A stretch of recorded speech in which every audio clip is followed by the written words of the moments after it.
राजस्थान के इतिहास की क्लास ले रहे थे। काफी विद्यार्थियों के द्वारा बताया गया कि सर संस्कृत की क्लास भी आप YouTube चैनल पर डालें जिससे हमें फायदा हो सके। तो मैं आज से संस्कृत व्याकरण की जो स्पेशल रीड की तैयारी कर रहे हैं, यानी 23-24 जुलाई को जो आरटेट होने वाला है उसमें संस्कृत अभी बहुत कम समय बचा है और उस बहुत कम समय में आपकी पूरी व्याकरण किस प्रकार से कवर की जाएगी वो आज से अपन शुरू कर देंगे। और मात्र 20 दिन के अंदर आपकी परीक्षा 23-24 तारीख की होगी जुलाई में। मैं आपको केवल 20 से 25 क्लासों के अंदर कंप्लीट व्याकरण आपको पूरी करवा दी जाएगी। बहुत सारे अच्छे कॉन्सेप्ट क्लियर करवाए जाएंगे, आपको हर चीज पढ़ाई जाएगी। ऐसा नहीं कि इसके नोट्स ले लेना, ऐसा कुछ नहीं। हर चीज आपको यहाँ YouTube पर पढ़ाई जाने वाली है। तो संस्कृत जो विषय लगभग सभी बच्चों के पास होता है, इंग्लिश लैंग्वेज के रूप में बहुत कम विद्यार्थी चयन करते हैं अपने राजस्थान के लोग। तो आज से अपन संस्कृत की क्लास लेंगे। जो भी आपके नहीं समझ में आई बातें संस्कृत में, क्योंकि सूत्र वगैरह होते हैं, और जो बेसिक रूप से अभी 10वीं के बाद में संस्कृत लिया है रीड में भाषा के रूप में, तो वो कमेंट करके बताए कि मुझे ये चीज सर समझ में नहीं आई। फिर जो अपनी अगली क्लास होगी उसी समस्या का पहले समाधान किया जाएगा, अच्छी तरीके से खोलकर बताया जाएगा, और उसके बाद में अपन आगे की क्लास शुरू करेंगे।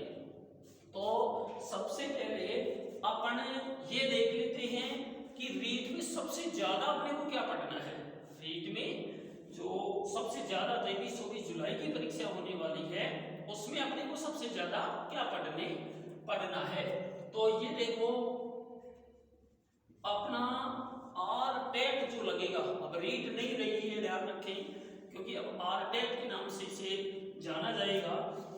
और एक क्वालिफाई एग्जाम है ये। इस एग्जाम के आधार पर आप मेन एग्जाम जो लगभग 2023 के जनवरी-फरवरी में लगना संभावित बताया है कर्मचारी चयन बोर्ड के द्वारा, क्योंकि उसका जुम्मा अब कर्मचारी चयन बोर्ड को दे दिया गया है, ये आप सबको मालूम होगा। लेकिन रीड की जो एग्जाम करवाई जाएगी, रीड या आरटेट जिसको अपन बोल रहे हैं, ये एग्जाम वही माध्यमिक शिक्षा बोर्ड के द्वारा होने प्रस्तावित है। तो इसको रीड भी कह सकते हैं और अपन आरटेट भी कह सकते हैं। सबसे पहले संस्कृत में अपन क्या पढ़ें और कितना किसको पढ़ें, ये चीज सबसे महत्वपूर्ण होगी। देखो रीड के अंदर संस्कृत की यदि अपन बात करें तो संस्कृत के 30 प्रश्न आएंगे। कितने प्रश्न आएंगे? 30 प्रश्न, और 30 ही नंबर के होंगे। 150 में से 30 प्रश्न 30 नंबर। अब अपने को 30 में से 30 प्रश्न कैसे सही करने हैं वो मैं आपको बताऊंगा। आप यदि 25 क्लास आप मेरी लेंगे तो आप खुद आश्वस्त हो जाएंगे कि अब हमारे को संस्कृत में किसी प्रकार की कोई दिक्कत नहीं है। देखो सबसे पहले तो बात यह याद रखें कि कक्षा 6, 7 और 8 वर्तमान जो अभी सेशन चल रहा है उसमें कक्षा 6, कक्षा 7 और कक्षा 8 की जो संस्कृत की किताब है वो अपने पास रखें, खरीद ले, या किसी स्कूल की लाइब्रेरी से आप ले सकते हैं या खरीद ले। अब कई सोच रहे हो कि साहब हम तो गाइड पढ़ रहे हैं, ये किताब जो आदमी पढ़ेगा रीड में उसके 30 प्रश्न सही होंगे, ऐसा मेरा अनुमान है। क्यों? क्योंकि आप सबको मालूम है कि एक श्लोक आता है, क्या आता है? एक श्लोक, और उस श्लोक में से लगभग 5 प्रश्न आपसे पूछे जाते हैं जो व्याकरण से संबंधित संबंधित होते हैं, जो किससे संबंधित है, व्याकरण से संबंधित। कोई भी गाइड होती है तो उसमें ये श्लोक आपको नहीं मिलेंगे, क्योंकि ये किताबों में श्लोक है। संधि का डायरेक्ट प्रश्न नहीं पूछेगा कि साहब दैत्यारी में कौन सी संधि, ऐसा नहीं।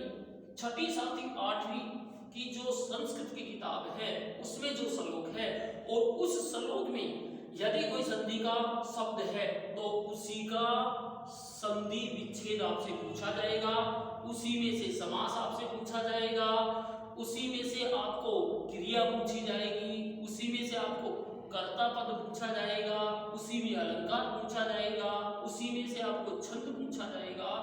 तो बताओ ये किताब ही सबसे महत्वपूर्ण क्या रहेगी, आपको सहयोग करने वाली है।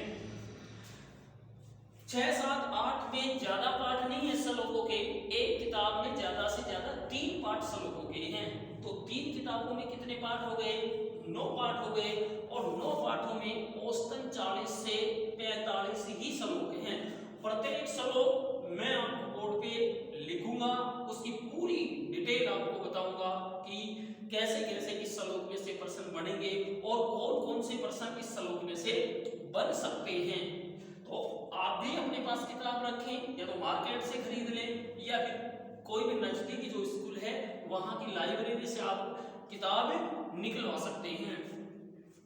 उसके बाद में देखो 5 प्रश्न ये आपसे पूछे जाएंगे। अब इसके अलावा और क्या पढ़ना है, अलग से अपने को सबसे पहले वर्णमाला पढ़ना है। क्या पढ़ना है, वर्णमाला, ये अपने को जरूर पढ़ना है। वर्णमाला के बाद में जो अपन चीज पढ़ेंगे, संस्कृत सबसे सीधी भाषा है, ये ध्यान रखें। बहुत सारे लोग होते हैं जो संस्कृत से डर जाते हैं कि साहब संस्कृत में हमारे पिछली बार 16 नंबर आए, 14 नंबर आए, कोई कहता है 15 नंबर आए। मैं कहता हूं कि संस्कृत में आपके 30 में से 30 नंबर आ सकते हैं। संस्कृत सेम मैथ विषय की तरह है, गणित की तरह है। जिस प्रकार गणित में 30 में से 30 आ जाते हैं यदि जिसको गणित आती है, तो उसी प्रकार से संस्कृत यदि आपने सीख ली तो इसमें किसी प्रकार का कोई करेक्शन नहीं है, 30 में से 30 नंबर आपके आएंगे, क्योंकि संस्कृत में सूत्र फिक्स होता है और जैसा सूत्र कहेगा वैसा ही आपको काम करना है। ऐसा नहीं है कि साहब इसमें कोई दूसरा सूत्र लग गया, फिक्स है। अकह सवर्ण दीर्घ से दीर्घ संधि ही होगी, कोई संधि नहीं होगी। तस्य लोप जो सूत्र होता है वो इत संज्ञक वर्ण का लोप करता है, तो वो ही इत संज्ञक वर्ण का लोप करेगा, चाहे आप कितनी संस्कृत पढ़ लें। तो संस्कृत में सब कुछ फंडा फिक्स होता है, पूछेगा वहीं से अपने को। बहुत सीमित सिलेबस है संस्कृत का। तो मैंने सबसे पहले आपको बताया कि कक्षा 6, 7 और 8 की पुस्तकें जो वर्तमान सेशन में चल रही है राजकीय विद्यालयों में, वो खरीदे, उनके श्लोक आप अपने स्तर से एक बार पढ़ लें। और यदि नहीं भी पढ़ेंगे तो मैं प्रत्येक क्लास के अंदर जब भी किताबों का नंबर आएगा पढ़ाने का, उस समय आपको एक एक श्लोक का अर्थ, उस श्लोक का पूरी श्लोक की व्याख्या कि कितने शब्द इसमें संधि के हैं, कितने कर्तृपद हैं, कितने कर्म पद हैं, इसमें कितने कर्म हैं, ये कितने समास हैं, कितने उपसर्ग शब्द है इसमें, कैसे कैसे उपसर्ग पूछ सकता है आपसे, और कितने प्रत्यय हैं, ये सारी चीज आपको मैं खुद भी बताऊंगा, लेकिन आपके पास किताब तो होनी चाहिए ना। अब इसके अलावा और क्या पढ़ना है अपने को, संस्कृत में सबसे पहला अपना वर्णमाला आता है, और वर्णमाला में से लगभग एक प्रश्न आपको निश्चित रूप से पूछेगा। इसमें कोई वो नहीं है कि वर्णमाला में से एक प्रश्न जरूर आपसे पूछ लिया जाता है। वर्णमाला के बाद में अपन पढ़ेंगे संधि, संधि के बाद में अपन पढ़ेंगे समास, समास के बाद में अपन पढ़ेंगे प्रत्यय, और प्रत्यय के बाद में अपन क्या पढ़ेंगे, उपसर्ग। प्रत्यय के बाद में उपसर्ग पढ़ेंगे। उपसर्ग के बाद में अपन जो सबसे महत्वपूर्ण चीज है वो पढ़ेंगे कारक। क्या पढ़ेंगे, कारक। संस्कृत में जिसको कारक सही ढंग से आते हैं, मानना उसकी संस्कृत बिल्कुल स्ट्रॉन्ग हो जाएगी, मजबूत हो जाएगी संस्कृत उसकी। क्यों? क्योंकि कारक नाम तो छोटा सा है, लेकिन इसमें से आपको कई प्रश्न पूछ सकता है। पहला एक प्रश्न आएगा कि गांव के चारों ओर जल है, उसका सही संस्कृत अनुवाद क्या होगा? ऐसा प्रश्न आपने देखा भी होगा, पूछा भी जाता है, अब की बार भी पूछा जाएगा, क्योंकि अनुवाद तो आएगा परीक्षा में। तो वो किससे करेंगे अपन? कारक से। वाक्य की शुद्धि किससे करेंगे? कारक से। शब्द शुद्धि भी पूछा जाता है, वो भी लगभग कारक से अपन कर सकते हैं। तो अनुवाद के लिए सबसे महत्वपूर्ण चीज कारक है। कारक अपने द्वारा जरूर पढ़ा जाएगा। उसके बाद में संख्या ज्ञान आता है। तो संख्या ज्ञान कक्षा 6, 7, 8 की किताबों में दिया हुआ है, और वो ही संख्या ज्ञान अपने से पूछा जाएगा। जाहिर सी बात ये है कि माध्यमिक शिक्षा बोर्ड यदि रीट आरटेट का एग्जाम करवा रहा है, तो माध्यमिक शिक्षा बोर्ड के पास जो किताब हैं, जो कक्षा 6, 7, 8 में चलती हैं, वो अपने आप में एक प्रामाणिक ऑथेंटिक जिसको अपन बोलते हैं वो किताब है, और उन्हीं में से माध्यमिक शिक्षा बोर्ड प्रश्न भी बनाता है। अपन खुद बेवकूफ बनते हैं। अपन ने देखा वर्ष 2011 का टेट, वर्ष 2012 का टेट, वर्ष 2015 का टेट, उसके बाद में 2017, 2018 की रीट भर्ती परीक्षा अपन ने देखी, तो उनमें सब कुछ उन किताबों में से आ गया। एसएस के जो प्रश्न हैं, जो 60 प्रश्न आने वाले हैं, वो कक्षा 6 की किताबों में मिलते हैं। ऐसे कैसे? ऑब्जेक्टिव क्वेश्चन जो पार्ट के लास्ट में बनाया हुआ है ना, वहां ऑब्जेक्टिव के रूप में मिल जाते हैं, क्योंकि किताबों में से ही प्रश्न। रीट का पेपर किसी गाइड विशेष, यानी कि गाइडों की वहां बिल्कुल सहायता नहीं ली जाती है। वैसे गाइडों की सहायता किसी पेपर में नहीं ली जाती है, क्योंकि ऑथेंटिक किताबों में से पेपर बन के आता है। लेकिन अब रीट में तो अपने पास 3-4 ही तो किताब है, उनको अच्छी तरीके से पढ़ो। तो यहाँ पर आपको एक एक चीज क्लियर करवाई जाएगी। विद्यार्थी ने काफी ने मेरे पास फोन किया था, इसीलिए मैंने संस्कृत की आज से क्लास स्टार्ट की है, और आज जो क्लास बनाई जाएगी वो कल आपको अपलोड कर दी जाएगी। कल आप शाम को क्लास को देखें। इस आज का जो वीडियो है मेरा, ये केवल इतना ही था कि संस्कृत में 30 में से 30 नंबर कैसे आए, वो तैयारी आप और मैं मिलकर के करेंगे। आपके जो सुझाव होंगे वो मेरे को आप बताएंगे, और मैं उनका सॉल्यूशन आपको कराऊंगा। अच्छे नंबर लाने का बस यही तरीका है कि आप 25 क्लास में भी देखें और हर विद्यार्थी तक इस चीज को पहुंचाएं। 1-2 क्लास लेके देखेंगे, उन्हीं में आपको सब कुछ मालूम चलेगा कि वास्तव में संस्कृत कितनी सरल है। बहुत अच्छी भाषा है, बहुत सरल भाषा है, बस थोड़ी सी इसको समझने की जरूरत है। तो आज का जो ये वीडियो है केवल ये बताने के लिए बनाया गया कि संस्कृत में अपने को मुख्य रूप से क्या पढ़ना है। मुख्य रूप से कक्षा 6, 7, 8 की किताब पढ़नी है, क्योंकि गद्यांश भी आएगा तो उन्हीं किताबों में से आएगा, और पद्यांश यानी श्लोक आने वाला है तो भी उन्हीं किताबों में से आएगा। ये पूरा मैटर किताब, और ये जो अपनी व्याकरण है, इसके आपको मालूम होगा 15 क्वेश्चन आएंगे, जिसमें से 10 क्वेश्चन तो 5 श्लोक के, 5 गद्यांश के तो किताब में से फिक्स है। 5 क्वेश्चन और आपको जैसे एक अनुवाद दे दिया, ऐसे एक शब्द शुद्धि पूछ लेगा, ये पूछेगा, तो 15 क्वेश्चन हो गए। उसके बाद में अपने स्टार्ट करेंगे शिक्षण विधि, छोटी सी 20 शिक्षण विधि है संस्कृत की, 20 याद कर लेना। कोई भी प्रश्न ऐसा नहीं होगा कि शायद उनमें से नहीं मिले। ओनली 20 शिक्षण विधि जो मुख्य शिक्षण विधियां हैं, क्योंकि प्रश्न 15 ही पूछ रहे हैं ना अपने से। यदि प्रश्नों की संख्या ज्यादा हो तो और भी ज्यादा पढ़ना पड़े, लेकिन 20 शिक्षण विधियों में तो सब कुछ आ जाता है। तो व्याकरण पढ़ने के बाद में अपन शिक्षण विधि पढ़ेंगे। ये कोई रीट के लिए नहीं है। कोई विद्यार्थी यदि संस्कृत 2nd ग्रेड की तैयारी कर रहा है, मैं ऐसा नहीं है, संधि चाहे आप रीट में पढ़ लो, चाहे 2nd ग्रेड में पढ़ लो, चाहे 1st ग्रेड में पढ़ लो, सेम आएगी।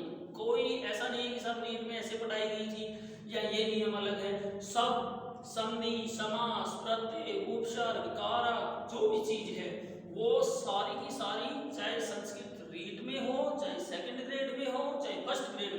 सारी सेम चलती है, कहीं व्याकरण में कोई दिक्कत नहीं है। आप किसी भी स्तर की तैयारी कर रहे हो, आप संस्कृत ये ही पढ़े सेम, कहीं कोई दिक्कत नहीं है। आपके मन में ये नहीं होना चाहिए कि सर मैं तो संस्कृत सेकंड ग्रेड से कर रहा हूँ, आप रीट की पढ़ा रहे हो, ऐसा नहीं है, सबके लिए बराबर है संस्कृत। तो आप इस मेरे आज की जो सूचना करने का वीडियो था, जो आप सब बच्चों के आग्रह पर ये शुरू किया जाएगा, इसको आप सब के पास भेजें जो संस्कृत प्रेमी विद्यार्थी है, और रीट में जिन्होंने संस्कृत का चयन किया है लैंग्वेज के रूप में, और जो संस्कृत सेकंड ग्रेड और फर्स्ट ग्रेड की तैयारी कर रहे हैं, उन सबके पास भेजें।